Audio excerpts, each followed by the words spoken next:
I'm Dr. Anna Bennett, a 42-year-old general practitioner working in the heart of a small, tight-knit community.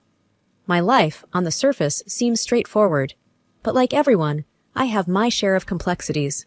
I'm divorced, childless, a situation that weighed heavily on my marriage. Yet, Michael, my ex-husband, and I have managed to maintain a surprisingly strong friendship post-divorce. He's a lawyer, sharp-minded, and always a source of sound advice.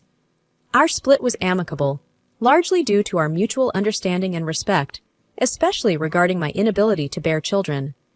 Then there's my younger sister, Lisa. Her life's journey has been tumultuous, especially in the realm of personal relationships. She's a single mother to Danny, a bright-eyed 13-year-old who is the epitome of innocence and curiosity. Recently, Lisa married John, a man of rigid principles, a former Marine. He's the kind of man who casts a large shadow, both literally and figuratively. One sunny afternoon, I found myself sitting across from Michael at our favorite local cafe. It was our monthly ritual, a way to stay connected despite our divorce status.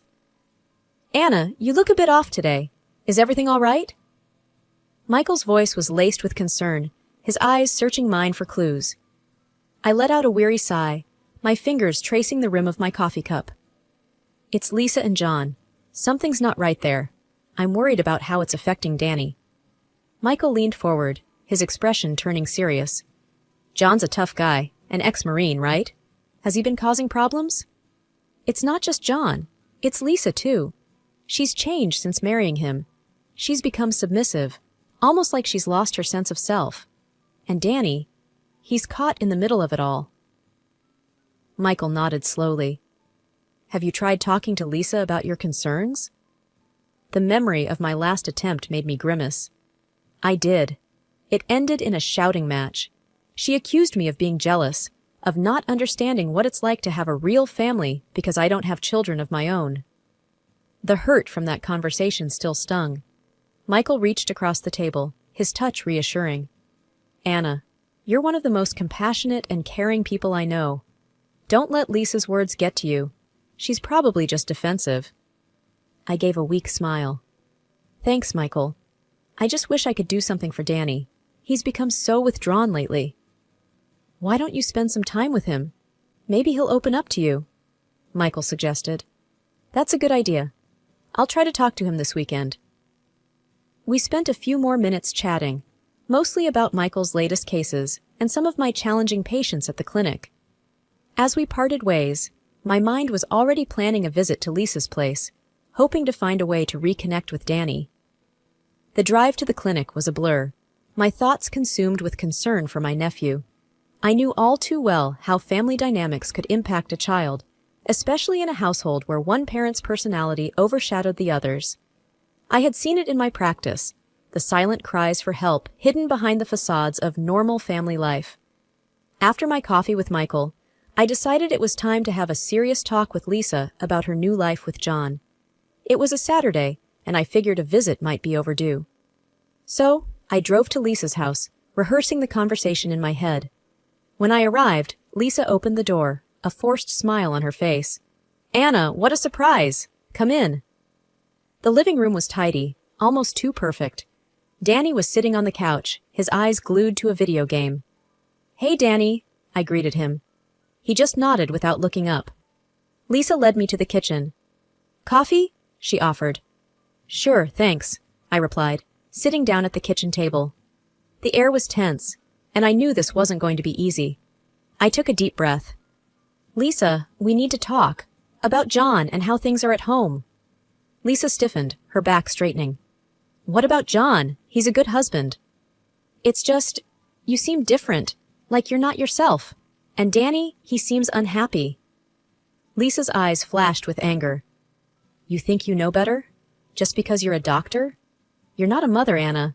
You don't understand." Her words stung, but I pressed on. "I'm worried about you, Lisa. And Danny. John seems to be, well, he's very controlling." "And what's wrong with that? He's a man. He knows how to run a household. You wouldn't understand. Living alone, no husband, no kids." I felt my patience wearing thin. "Lisa, being alone doesn't mean I don't understand what a healthy relationship looks like. You're my sister. I care about you. Lisa slammed her coffee cup on the table. You think you're better than me? Because you're a doctor? Because you have your fancy friends and your ex-husband who's still in love with you? Lisa, that's not fair. I'm just concerned. You have no right to be concerned. Lisa stood up, her voice rising. You should leave. I don't want your concern here. I stood up, feeling a mix of anger and sadness. Fine, Lisa. I'll go. But remember, I'm here if you need me, for you and Danny. I walked out, hearing Lisa's frustrated sigh behind me. In the car, I took a moment to calm down. The conversation hadn't gone as I hoped, but it was clear now that things were worse than I thought. Lisa was in denial, and Danny was stuck in the middle of it all. I needed to figure out a way to help them, but for now, all I could do was hope Lisa would come around. As I drove away, I couldn't shake the feeling of helplessness. My sister, once so vibrant and independent, was now a shadow of her former self. And Danny, a kid who used to be full of laughter and energy, now seemed lost and withdrawn. I knew I had to keep an eye on them somehow. Despite Lisa's harsh words and the closed door between us, I couldn't just sit back and do nothing, especially when it came to Danny. I decided to reach out to him directly, but discreetly, to avoid causing more friction with Lisa. A few weeks after the confrontation with Lisa, I sent a text to Danny. Hey Danny, it's Aunt Anna, just checking in. How are you? I waited anxiously for a response, half expecting him not to reply, but then my phone buzzed. Hi Aunt Anna, I'm okay, I guess. Encouraged, I typed quickly. Are you sure? You can talk to me, you know, about anything. There was a pause before he replied. Can't really talk. John's rules. My heart sank. Rules? Yeah, he's got a lot of rules. Mom follows them. Says it's for the best. I could feel the frustration building up inside me. Danny, do you want to meet up? Maybe grab some ice cream? Just you and me. It took a while before he responded. Maybe. I'll have to sneak out. Can't let Mom or John know. Okay, let's meet at the park, near the old oak tree. Tomorrow afternoon? Sure, Aunt Anna. The next day, I waited at the park, feeling a mix of nerves and determination. When Danny showed up, he looked around nervously before sitting down beside me. Aunt Anna, I can't stay long. John might find out. I nodded, keeping my voice low. I understand. Are you okay, Danny? You can tell me if you're not. Danny fidgeted, his eyes darting around. It's just, John's really strict. We have to do things his way. Mom says it's because he was in the military, but I don't know. It feels wrong. I reached out, putting my hand on his. You don't have to go through this alone, Danny. I'm here for you. He looked at me, his eyes filled with a mix of fear and relief. Thanks, Aunt Anna. I better go now, before they notice I'm gone. As he stood to leave, I felt a pang of worry. Be careful, Danny, and text me anytime, okay? He nodded and hurried off. I watched him go, my mind racing with concern. I had to do something, but what? Danny was in a tough spot, and I feared what might happen if John found out about our meeting. 3 months have passed, which were filled with work and household chores. Suddenly, I received a text from Danny that sent chills down my spine. Aunt Anna, can we meet? Near the school, please. I replied immediately. Of course, Danny. I'll be there as soon as I can. I found Danny waiting near his school, a place filled with childhood innocence, now a backdrop to something much more sinister. He looked different, thinner, with a haunted look in his eyes. Danny, what's going on? I asked, my voice filled with concern. Aunt Anna, I'm so hungry, he whispered, his voice barely above a breath. Shocked, I led him to a nearby diner.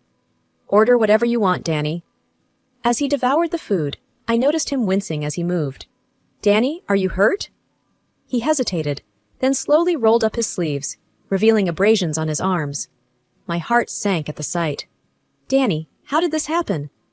He looked down, his voice trembling. John makes me run with him at night. Says I'm too fat. He makes me carry weights. If I fall, he just drags me. I felt a surge of anger. That's abuse, Danny. He can't do that to you. Danny's eyes filled with tears. He says it's training, that I need to be tough, but I can't. I can't keep up. And Mom, she just lets him. And the food? I asked gently. He controls that too. Says I need to eat less. I'm so hungry all the time, Aunt Anna. I reached across the table, taking his hands in mine. Listen to me, Danny. This is not okay. You don't deserve this. I'm going to help you, I promise. He nodded, a mix of fear and hope in his eyes. Please, Aunt Anna, I don't know what to do.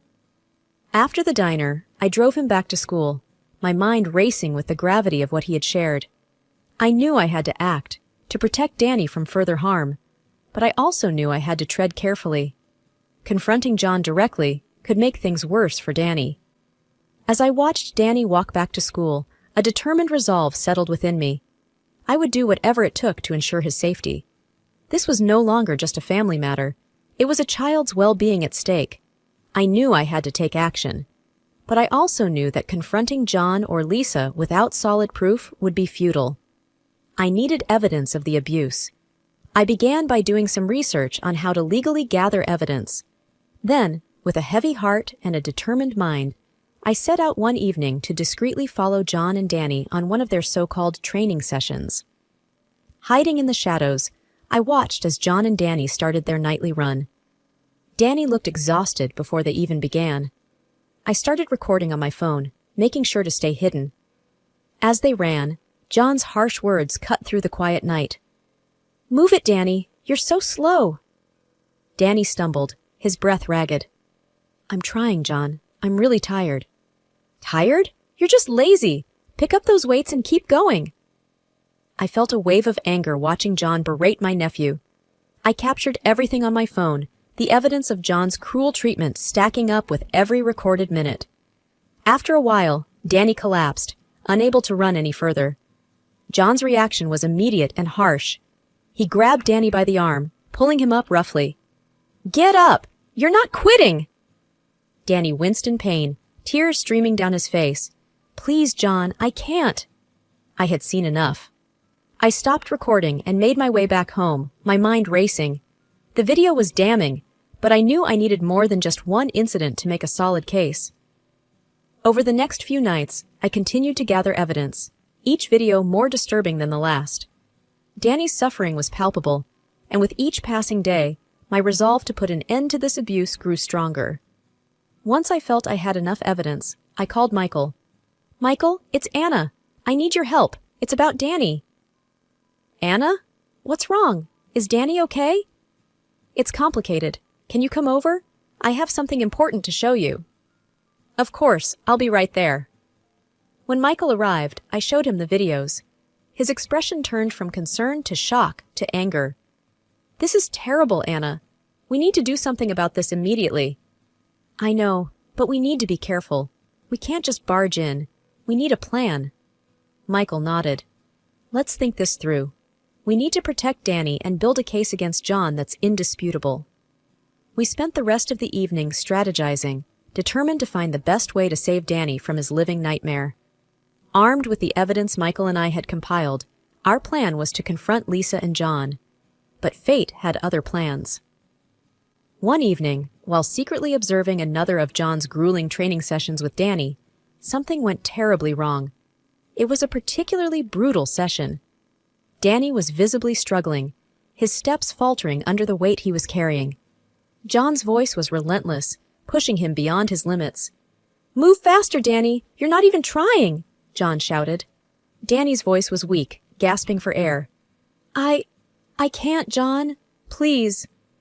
I was filming from a distance, my heart pounding. Suddenly, Danny collapsed to the ground, motionless. Panic surged through me. I ran towards them, abandoning my hiding spot. "Danny!" I shouted as I approached. John looked up, surprised and angry. "What the hell are you doing here, Anna?" Ignoring him, I knelt beside Danny, checking his pulse. He was breathing, but unconscious. "He needs a doctor, John. Now." John scoffed. "He's just acting. Get up, Danny." I glared at John. "This is serious. He's not acting. I'm calling an ambulance." As I dialed emergency services, John hovered nearby, a mix of confusion and anger on his face. "What did you do to him?" I accused, my voice shaking. I was just training him. He needs to toughen up, John defended weakly. The ambulance arrived quickly, and the paramedics took over. As they loaded Danny onto a stretcher, one of them turned to me. Are you family? Yes, I'm his aunt, I replied, my voice tight with worry. We'll take him to the hospital. You can follow us in your car. I nodded, shooting John a look of pure fury before following the ambulance to the hospital. At the hospital, I was pacing the waiting room when Michael arrived. Anna, what happened? He asked, concern etched on his face. It's Danny. He collapsed. He was pushing him too hard, I explained, struggling to keep my emotions in check. We need to talk to the doctors, and we need to report this to the authorities, Michael said firmly. After what felt like an eternity, a doctor approached us. Are you Danny's family? Yes, I'm his aunt, and this is a family friend, I said, gesturing to Michael. The doctor nodded. Danny's stable, but he's very weak. He's showing signs of exhaustion and malnutrition. It's serious. Malnutrition. The word hit me like a punch. This was far worse than I had imagined. Can we see him? I asked, desperate to be by Danny's side. Yes, but only for a few minutes. He needs rest. As Michael and I entered Danny's room, I couldn't help but feel a wave of guilt. I should have acted sooner, but now there was no turning back. We had to protect Danny, no matter what it took. After the harrowing night at the hospital, Michael and I knew it was time to confront Lisa and John directly. The next day, we went to their house, my heart heavy with a mix of anger and dread. Lisa opened the door, surprise etched on her face. Anna? Michael? What are you doing here? We need to talk, Lisa. It's about Danny, I said, my voice firm. Lisa's expression changed to one of defensiveness. What about him? Let's sit down. This is serious, Michael interjected, his lawyer demeanor taking over. We sat in the living room, an air of tension enveloping us. John came in, his face a mask of annoyance. What's this about? He asked gruffly. It's about Danny, I started. He's in the hospital because of your training. You've been pushing him too hard. He collapsed. Lisa was crying silently. John's face hardened. He's just weak. He needs to toughen up. I couldn't contain my anger. Toughen up? You've been abusing him, John. He's malnourished and exhausted. Lisa looked between us, confusion and fear in her eyes. Abusing? John, tell me this isn't true. John snorted. This is nonsense. He's my stepson. I'm teaching him discipline. Michael leaned forward. Discipline? No, John. What you're doing is abuse. We've seen it, and we have evidence. Evidence? Lisa's voice was a whisper. I pulled out my phone and showed them the videos I had taken. Lisa's face went pale as she watched. This can't be, she murmured, tears brimming in her eyes. John stood up, his face red with anger. You had no right to spy on us. I had every right when a child's safety is at stake, I shot back. Michael stood up, his presence commanding. We're not here to argue. We're here to tell you that this stops now. We're going to take legal action if necessary. Lisa looked lost, torn between her husband and her son. I didn't know. I thought John was just being strict. I reached out to her. Lisa, you need to see the truth. Danny is suffering because of John's actions. You need to choose, your husband or your son. Lisa broke down, sobbing. I don't know what to do. John was silent, his anger simmering just below the surface. Michael spoke up. You need to make a decision, Lisa, and you need to make it fast. We're not going to let this go. As we left their house, my emotions were a whirlwind of anger, sadness, and determination. I knew this was just the beginning of a difficult journey, but I was ready to do whatever it took to protect Danny. The weeks following our confrontation with Lisa and John were a whirlwind of legal proceedings and difficult decisions. Finally, the day came for a crucial meeting with Lisa, John, and a social worker from Child Services. The future of Danny, my nephew, hung in the balance. We gathered in a somber room at the Child Services office. Lisa and John sat together, a united front. The air was heavy with tension and unspoken words. Miss Carter, the social worker, initiated the meeting with a stern look. We're here to discuss the welfare of Danny and the allegations of abuse against Mr. John Richardson. John's face hardened. Allegations? They're nothing but lies. I couldn't contain my frustration. Lies? Danny was in the hospital because of what you did to him. Miss Carter interjected.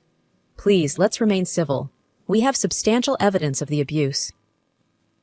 Lisa, her eyes cold and distant, spoke up for the first time. I stand by John. I don't believe these accusations. He's been nothing but good to Danny. I stared at her in disbelief. Lisa, how can you say that? Danny is your son. John wrapped his arm around Lisa, a smug look on his face. She knows the truth. This is just a vendetta against us. Miss Carter sighed. Regardless of personal beliefs, the evidence is compelling. We are moving forward with terminating your parental rights due to abuse. John scoffed, but Lisa remained silent, her decision clear. Michael leaned forward. You're making a mistake, Lisa, choosing him over your own child. Lisa's response was chilling. My husband is my priority. Danny will have to understand. The finality in her voice hit me like a wave. I realized then that Danny had been abandoned by his own mother for her husband. After the meeting, with Lisa and John's rights terminated, I knew what I had to do. I filed for custody of Danny. There was no opposition. It was clear they had given up on him. When the custody was granted, I sat down with Danny, who had been staying with me since the hospital. Danny, I'm going to be your guardian now. You're going to live with me, I said gently. Danny looked up, his eyes filled with a mix of sadness and relief. Does she not want me? I took his hand, choosing my words carefully. Your mom made a choice, Danny, but I want you to know you're not alone. I'm here for you, and I always will be. He hugged me, a quiet sob escaping him. Thank you, Aunt Anna. I just want to feel safe. Later, we were sitting in a cafe, me, Danny, and Michael. I was looking at Danny, Michael was looking at me, and there was something more than just respect in his gaze. I looked at him and smiled, and he smiled back and took my hand. It was reassuringly. I do not know what awaits me and Michael, but I'm sure that Danny is waiting for a completely different life.